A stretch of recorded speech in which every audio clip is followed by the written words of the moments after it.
ओम नमः सिद्धेभ्य, ओम नमः सिद्धेभ्य, ओम नमः सिद्धेभ्य। मेरे सच की ओर जाने वाले प्रिय दर्शकों एवं श्रोतागण, आज मैं आपको एक बात बता देना चाहता हूं कि जो सोनगढ़ के माध्यम से निकली हुई एक बात है, जिसे सबसे पहले नंबर रामजी भाई ने अपने मोक्ष शास्त्र में उद्घाटित की है और इसका अनुकरण किया है कैलाश चंद जी बुलंदशहर वालों ने, जो अपनी जैन सिद्धांत रत्नमाला उपदेश रत्नमाला में उन्होंने दिया है कि देवशास्त्र गुरु पर होने से कुगुरु कुदेव कुशास्त्र के समान है। यह कथन निश्चित तौर पर जैन आगम की नींव के विरुद्ध है। देवशास्त्र गुरु पर हैं, इसलिए कुगुरु कुदेव कुशास्त्र के समान नहीं हो सकते। पर तो बहुत सारी चीजें होती हैं, क्योंकि अरहंत देव की वाणी भी पर है और कांजी स्वामी की वाणी भी पर होगी। वो कहाँ है? तो वो भी क्या कुगुरु के समान है? जिनके लिए सोनगढ़ के लोग कहते हैं।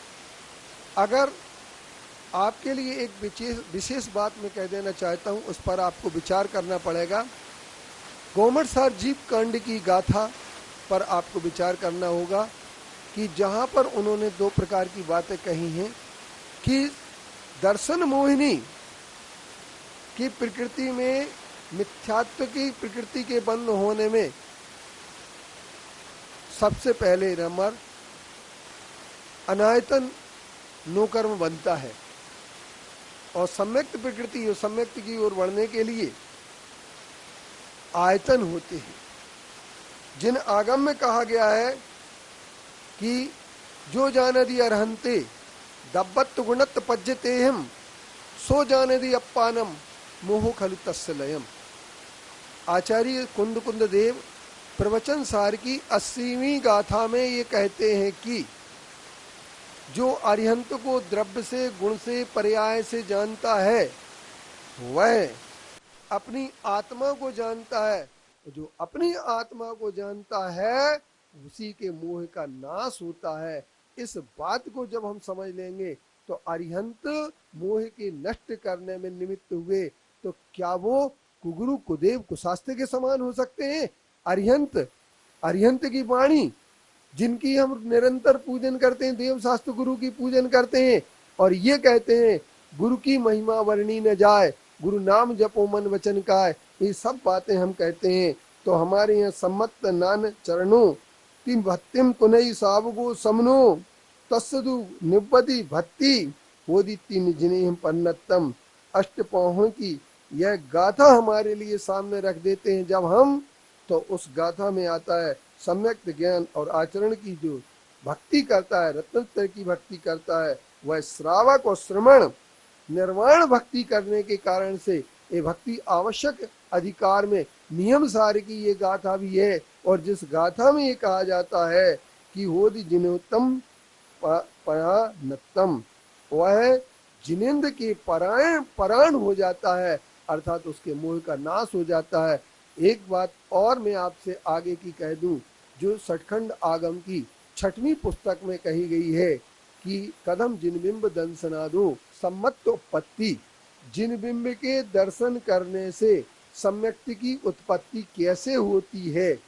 तो आचार्य वीरसेन जी इस शंका का समाधान करते हुए कहते हैं जिनबिंब दंसनादो, जिनबिंब के दर्शन करने से निद्रित निकाचित कम्मानम घात दंसनादो, निद्रित निकाचित कर्मों का घात देखा जाता है। तो ये कहते हैं भगवान तो निमित्त होते हैं, निमित्त निश्चित नहीं होते हैं, लेकिन ये हमारे लिए निमित्त को अकिंचित कर की बात कहते हैं। निमित्त दो प्रकार के होते हैं, एक सम्यक्त्व के निमित्त होते हैं और एक मिथ्यात्व के निमित्त होते हैं। सम्यक्त्व के निमित्त मोक्ष मार्ग के निमित्त को यदि पर होने से कुगुरु कुदेव को शास्त्र के समान कहा जाएगा, तो निश्चित तौर पर यह बात आपके लिए और हमारे लिए जिन वाणी के विपरीत होगी। यह जिनेन्द्र भगवान की वाणी के विपरीत है, क्योंकि जिनेन्द्र ने जिन बिंब को सम्यक्ति की उत्पत्ति का कारण माना है और सम्यक्ति की उत्पत्ति, छायक सम्यक्ति की उत्पत्ति के लिए केवली श्रुत केवली का पादमूल होता है, वह भी सम्यक्ति का कारण होता है। और इसके साथ साथ परिहार विशुद्धि का चरित्र होता है। तो तीर्थंकर के पादमूल में 30 वर्ष उनके साथ रहने से परिहार विशुद्धि सम्यक चरित्र की प्राप्ति होती है।